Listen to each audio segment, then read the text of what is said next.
Lewis recently, and yet again I saw the sexist displays of clothes. John Lewis Boys, it proudly announces, for 2-year-olds, who were allowed a blue or a red jacket. So this time I took my felt pen and I added the words "girls and" to the notice. Nobody seemed to notice that. I then bought 2 examples of birthday party tablecloths.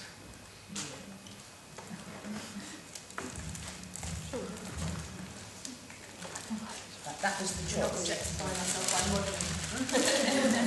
That was the choice. That was the only choice. So it is sadly not at all funny, as there were no other choices. In many ways it is worse than in the 70s, when children's clothes, toys and images were far less sexist. There was no girls' pink Lego. Many women and some men have been involved in challenging sexism and all prejudices in schools over the years. In 1981-2, there was a great project based at this school, led by Annie Cornbleach and Sue Saunders, called DAISY, Developing Anti-Sexist Innovations. There were girls-only science and drama lessons, and male teachers ran the equivalent for boys to challenge sexism. There was a huge empowering day festival throughout this whole school for all women and girls. 3 girls at the school wrote and performed brilliant sketches and songs on their experiences as girls, being black, being working class, and one of them was gay, and how empowered they now felt. A small group of infant teachers then decided to set up our own primary anti-sexist working party. We shared curriculum ideas to present positive views of girls and women, challenging stereotypical images of both sexes. Projects included mums, work, dads, caring. Children gained an understanding of the process of stereotyping and saw alternatives. We discussed images in books, ensured girls had the confidence to do woodwork, construction, play with mechanical toys, sometimes with girls-only sessions. Years later at Culverston, my son's school, a friend ran girls-only football until they all felt confident. We made sure boys were allowed to be sensitive and show their emotions, and I used a book, which is very old. All the good anti-sexist books were mainly American and mainly old, called What is a Girl, What is a Boy? And I made a similar book for the class based on that. Under the ILEA, there were inspectors and posts for equal opportunities, not anti-racism and anti-sexism. We were all only classroom teachers with no non-contact time, and our group lasted for 2 years, and we had no support ever from the ILEA.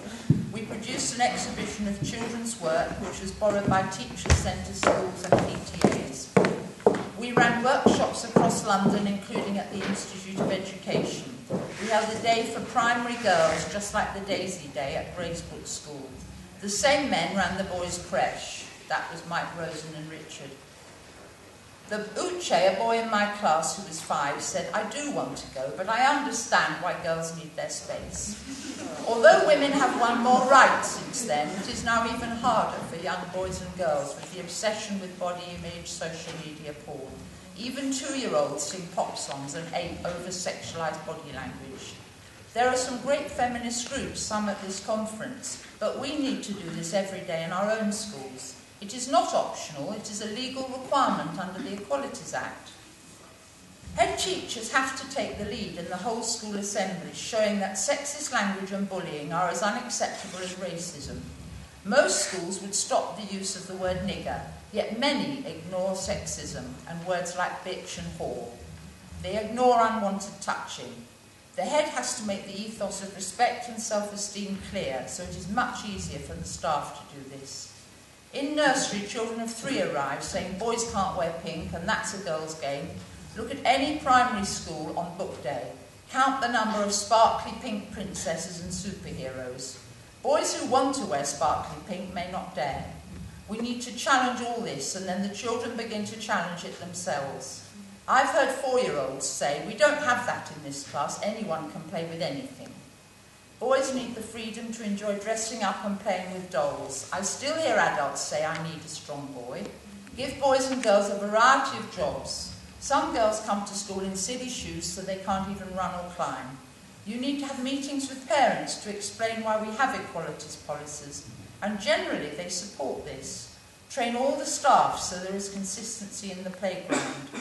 Adults have a huge influence in primary schools. Children may argue with you, but they respect different points of view. You may be the only person who presents them. Many boys and girls do not want to be macho or submissive. It is a relief to have an adult defend your choices. Difficult issues may arise, like abuse at home, and you will need to give support outside the class. Many young people who find racism unacceptable still engage in sexism, homophobia and disablism. To challenge this, the key is to promote an ethos in every nursery and class where children feel able to talk about their lives and feelings. The class support each other and work collectively.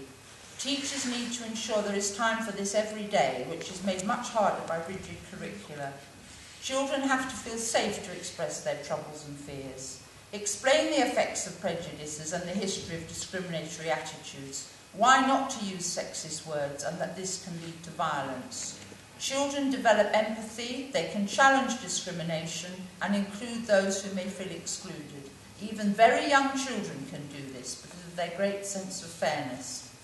When a new child arrives, make sure a girl and a boy looks after them as well as the whole class. Be aware of harassment that can take many forms, from moving away from a child to physical attack.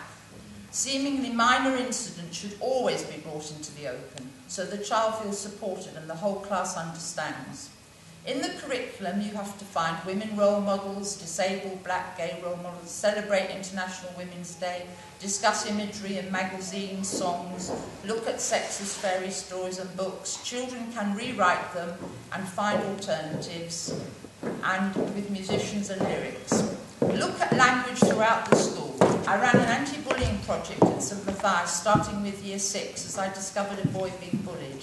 Children formed a circle of friends to support him with lessons, and we looked at the insulting language used in the playground with lessons on the meaning and history of the words. Year 6 did a whole school assembly on bullying and discriminatory language.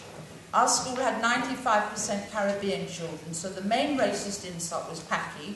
Disabled people were respected, but idiot was used as an insult, as it is in many schools. The main insults were gay and your mum with insults. For example, go suck your mum dry.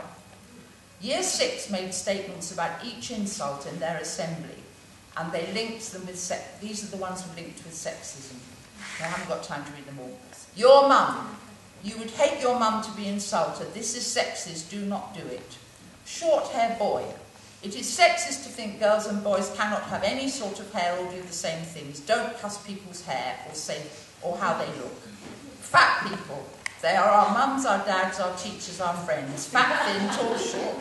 Don't make fun of people's size. They went on to all the other insults. The assembly had a hugely positive effect. We then ran workshops in every class, including nursery. Children and staff then began to notice, so they challenged and supported. Offensive language and bullying became very rare.